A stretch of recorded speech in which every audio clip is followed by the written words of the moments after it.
আজ আমি পটলের একটা রেসিপি করব। প্রথমে সর্ষের তেল গরম করে পটলগুলো ছেড়ে দিলাম।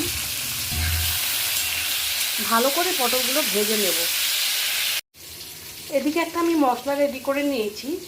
চিংড়ি মাছ আর পেঁয়াজটাকে ভেজে তার মধ্যে সর্ষে পোস্ত বাটা, কাঁচা লঙ্কা বাটা সব একসঙ্গে মিশিয়ে রেখেছি।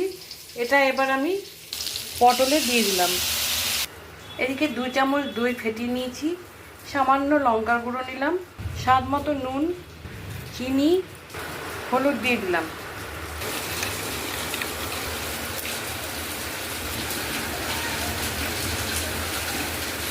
এবার পটলটা ভালো করে কষিয়ে নেব।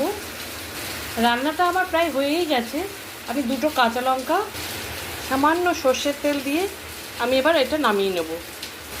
রেসিপিটা যদি আপনাদের ভালো লেগে থাকে প্লিজ আমাকে কমেন্ট করে জানাবেন। আর প্লিজ আমাকে লাইক আর সাবস্ক্রাইব করে আমার পাশে থাকুন।